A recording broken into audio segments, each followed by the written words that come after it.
You're not losing prospective clients because your work isn't good enough. You're losing clients because your prospects don't understand the value behind the work. If your pitch feels complicated, or if your explanations feel long-winded, or your prospects keep saying things like, let me think about it, or I'm not sure that this is the right time, it's rarely a strategy problem. It's almost always a value expression problem. So prospects aren't rejecting you. They just don't get what your work actually does for them. So in this video, I'm going to break down the simple value expression framework that makes clients understand your impact instantly. Once you use this, prospects will stop hesitating and start seeing exactly why they should choose your agency. Let's get into it so that you can start getting some new clients.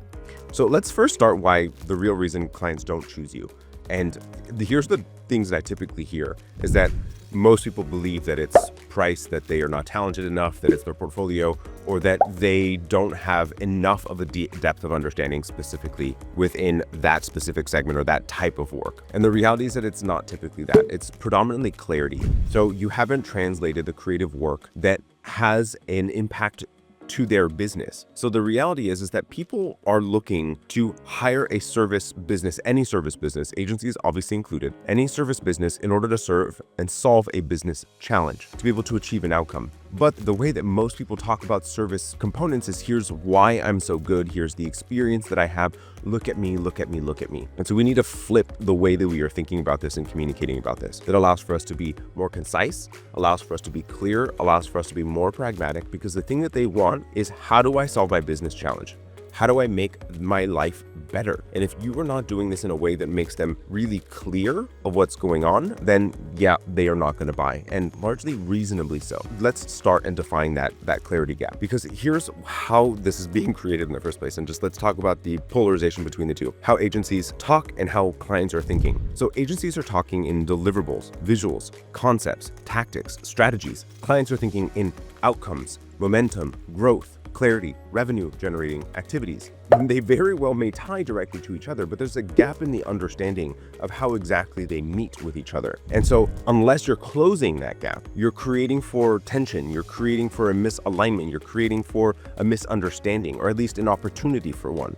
And unless the client really understands that if I do X, then that means Y, and they've already had experience doing this thing, and the vast majority of your prospective clients do not have that experience. They are not experts in your field. It creates for a problem for them, and it ultimately ends up creating a problem for you, because they are going to not feel comfortable making a decision because they don't see how your tool, your tactic, your deliverable is going to solve their challenge. And if they are not able to meet it, then yeah, they are going to delay the decision because they don't understand. So let's start talking about the value translation framework. Then how do we actually go about it? Let's talk about it in stages. So first, it's business challenge, client's challenge, then feature of what's actually happening, the benefit, and then the business impact. And how do you actually go about having that conversation? So here's an example, high level. Clients talking about the fact that their audience has low brand recall. Then that means that we need to go through a brand strategy identity identifier so that they have clear positioning, and then allows for us to have higher conversion, higher trust. Mind you, the foundation of all of this is one specific thing, the actual client challenge. And this is where most sales calls really are lacking. And foundationally, what I see is that most agency owners are so eager to close the business and bring in the revenue that they're actually cutting off their nose to spite their face. And so here's why. They are trying to convince the person that what they do is going to be good for them, rather than actually taking interest in this person and understanding the challenge. So the more that you understand the challenge, the more that you're able to actually close that gap, that clarity gap. And unless you actually fully understand where they are, what they've tried, what they're doing,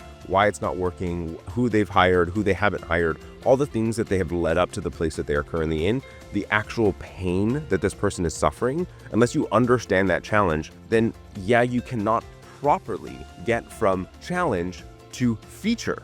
So you're missing that first hurdle for them to know, all right, I have this problem, and so here's the thing that is going to allow for me to solve for this problem. And if you're not able to do that in a meaningful way, you haven't had that conversation, you are just going immediately to feature of here's all the things and why I'm the best thing since sliced bread, which nobody likes. Nobody wants to try to be sold. But if they are told, hey, I've got this ailment, I've got this problem, I've got this challenge, I have been suffering through it for years, you're like, okay, well, let me ask this question, and not trying to say, well, here's how we can fix it. saying, well, let me ask this question. What about this? Did you try this? Did you consider this? Did you already do this thing? Have you tried this other thing here before already? Have you done some NPS scoring? Have you done some evaluation? Have you done some research? In the example that I was giving about low brand recall, and understanding more about the situation that the client is in, then allows for you to then, all right, now that I have a clear understanding of where you are, what you've tried, let's start talking about things that you can do to solve for it. And then you can start to talk about the feature, how that actually has benefit to them, what it actually does, and then the business true impact of what it actually means. So if you're able to, and I'm going to continue on with the same example, you now fully understand the amount of places that they've gone to understand that they're having low brand recall. Now we're going into brand identity, and we are going to go through a brand strategy phase, brand identity identification, and actually a brand book.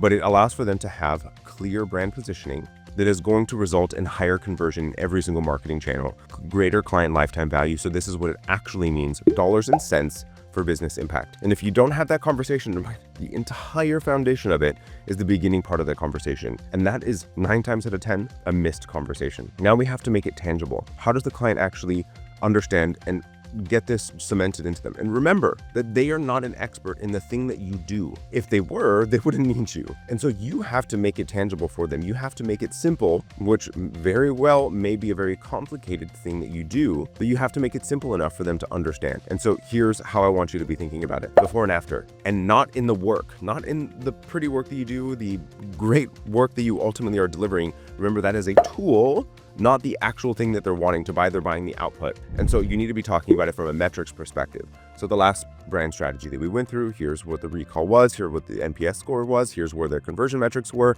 and then here's what happened afterwards. So you're going to talk about it in examples of a client that was in this scenario, that you are in this specific same type of scenario, or the same type of feeling that they are having, the same challenge, same opportunity, same things that were going on.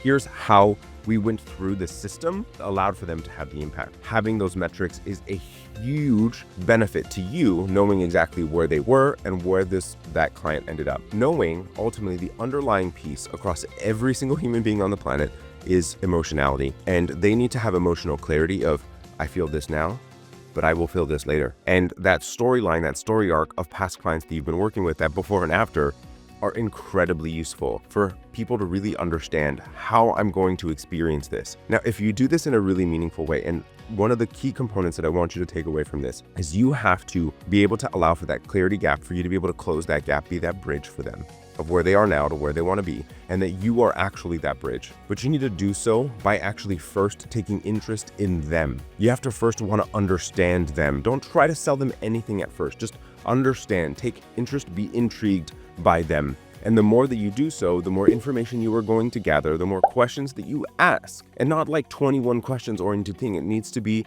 an actual meaningful conversation. You do this every day, mind you, okay? So this isn't a thing that you're needing to put on. This is something that you do every single day with clients already. You're being paid today to do this. Give them insight. Give them understanding. Do this every single day. You're doing it right now. And just stop trying to be the salesperson and just start to talk to them about what they're currently experiencing that allows for them to better understand.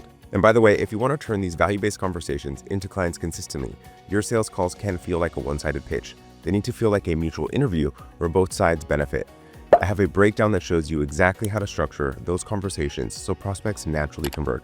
I'll link it below so you can check it out. Now, the next piece is really important, is you want to be able to break things down into a very simple value statement. So we help blank to achieve Y through X so that they can have ABC, right? So we help dentists achieve substantial growth through digital marketing so that they want to double it, 2X their business, right? So it's just very clear of exactly how it is that they want to go about doing things. I'll give you another branding example. So we help consumer brands increase trust and conversion through strategy-driven design systems so that they can scale faster without inconsistent visuals holding them back. So it's just, what exactly is the thing that you're doing? And then finally, is just you want to try to avoid colloquialisms, jargon if you can. So you want to make sure that we are utilizing words that they understand. You need to speak in language that the prospective client understands. So you want to try to not use things like, versioning or campaign cadence or, logo marks, that sort of thing. You want to be clear of exactly how and communicate in language that they would be communicating every single day.